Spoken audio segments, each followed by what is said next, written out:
يا مساء الحلويات على احلى فراولات النهارده بامر الله. هنعمل فطير ميني فطير كده بالجبنه، نكهه الجبنه تحفه فيه. وكمان للناس اللي مش بتحب المعجنات يتضاف لها بيض. ده بدون بيض، واقتصادي وسهل وبسيط وحلو جدا. وطعم الجبنه فيه بصراحه تحفه تحفه تحفه. قبل بقى ما نبدا في الفيديو نصلي على الرسول ونشوف هنعمل ايه. اول حاجه معايا بوله نزلت فيها بكوبايه من الحليب الدافي، ونزلت بمعلقه كبيره من السكر على معلقه كده كبيره من الخميره. هبتدي ان انا ادوب الخميره كده مع الحليب مع السكر، واتاكد ان السكر داب معايا بالشكل ده.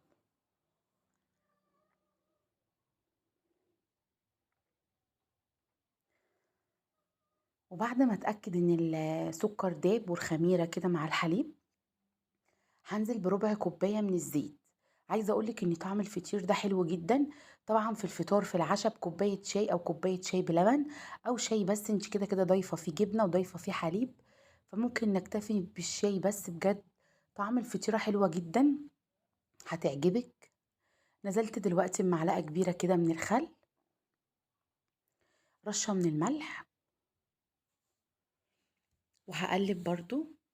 ادوب بقى الملح واقلب الخل كده مع الحليب بالشكل ده. ودلوقتي احلى بقى حاجة في الفطير ده ان انا بضيف الجبنة مع العجينة، يعني انا بخلي العجينة كلها جبنة. مش بحط بقى ايه في قلبها او بحشيها، لا، انا بخلي الجبنة في العجينة كلها.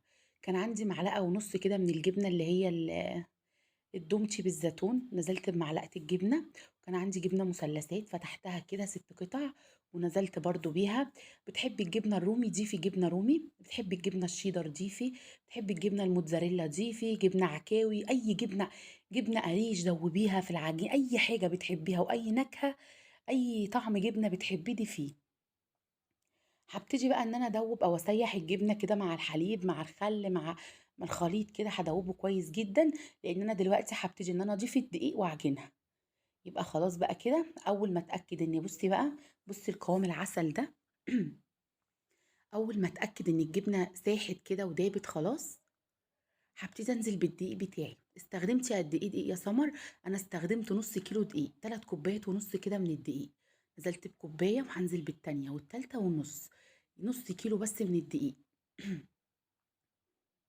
عايزه اقولك ان النتيجه هايله، طعمه جميل قوي، هيعجبك بجد. مكوناته اقتصاديه، دقيق، خل، يعني حاجات بسيطه.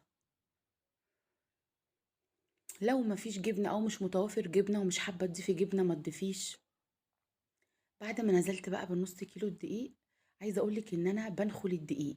اي دقيق، يعني مش شرط تكون كيكه عشان انخل الدقيق، لا، بقى على طول بنخله في المصفى كده. حتى برضو والله لو دقيق اللي هو الكياس، بنخله برضو ايه في المصفى. هبتدي بقى ان انا اعجنها كويس جدا، بلم كده الدقيق. واول ما بتاكد اني خلاص يعني لميت الدقيق الناشف والسوائل الدقيق شرب السوائل. هاخد بقى العجينة بره كده على المفرش، اعجنها كويس جدا واخدميها في العجن، يعني اعجنيها كويس جدا. وبعد ما عجنتها لميتها كده وكورتها وحطيتها في البولة وغطيتها، وهغطيها بفوطة تاني عشان تخمر بسرعة. بصي بقى، بسم الله ما شاء الله، عجنت وبقت خمرت معايا وبقت عسل ازاي، زي السفنج في منتهى الجميل. هبتدي ان انا اخرج الهواء من العجينة بالشكل ده. بخرج كده الهواء من العجينة وهبتدي ان انا اشكلها. عايزه اقولك بقى ممكن تجيبي كوبايه وتعمليها زي القرص كده، تبقى حلوه قوي. ممكن تدوريها على، يعني تعمليها دايره كده على ايدك، بسكوتيه كده صغيره على ايدك، وتقومي ايه، او فطرايه صغيره على ايدك، وتقومي ايه مشكلها بشوكه بظهر معلقه، بمنقاش تنقشيه، اي حاجه. انا عملته كده على شكل مستطيل.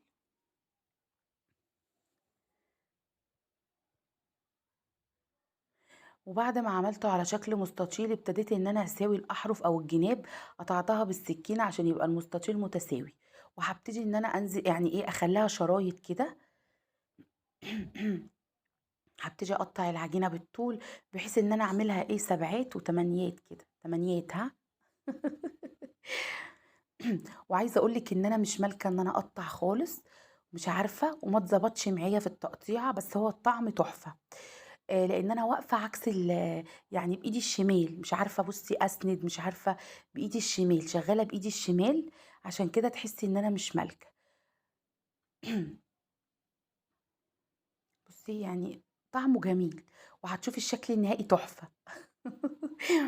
بس أنا مش أنا المفروض كنت عدلت نَفْسي، عدلت الكاميرا، جِبت الحامل اللي باصوّر كده وأنا رُحت كده، بس هي كانت عدلته كده يا جدعان. بس أوعدكم إن الطعم جميل. وبعد كده بقى جبت صينية أو صاج اديته دهنة من الزيت ورصيت فيه كده، جبت بقى إيه، معلقة نسكافيه على معلقتين حليب، حطيتهم في طبق وربيتهم أو قلبتهم كده مع بعض، وبالفرشة دهنت الوش طبعًا عشان يحمر معايا. كان عندي بقى حبة البركة، حطيت كده على وش الفطير بتاعي، هو mini فطير بصراحة عسل، يعني لو عندِك ضيوف جاي لِك مثلًا بالليل أو جاي لِك الصبح وقدّمت لهم كده مع شاي بلبن أو شاي، بجد طعمه حلو أوي. في الlunch box برضه للأطفال ممكن تحطّي لهم 2 كده معاهم، أنتِ تفطري أو تتعشّي، والله العظيم تحفة. وده شكله كده بعد ما طلع من الفرن. بجد جميل، خبيزه حلو أوي وطعمه جميل يا جماعة. ولو كان كمان بالجبنة الرومي كان هيبقى تحفة، بس إحنا بنحب الجبنة المثلثات أكتر في الفطاير. بُصّي بقى شكله كده وخبيزه جميل، جميل طبعًا. عايزة أفتح واحدة معاكم كده وأوريها لكم. بُصّي قد إيه طرية وهشة من جوّه مش مكتومة خالص، حلوة أوي بجد جرّبيه. باحبكم في الله أحلى أخوات. اوعوا بقى تكونوا ناسينّي في اللايك، ولو ما اشتركتش في القناة يشرّفني جدًا الاشتراك وتفعيل زر الجرس عشان يوصلك منّي كل جديد. أستودعكم الله الذي لا تضيع ودائعه في حفظ الرحمن حبايب قلبي.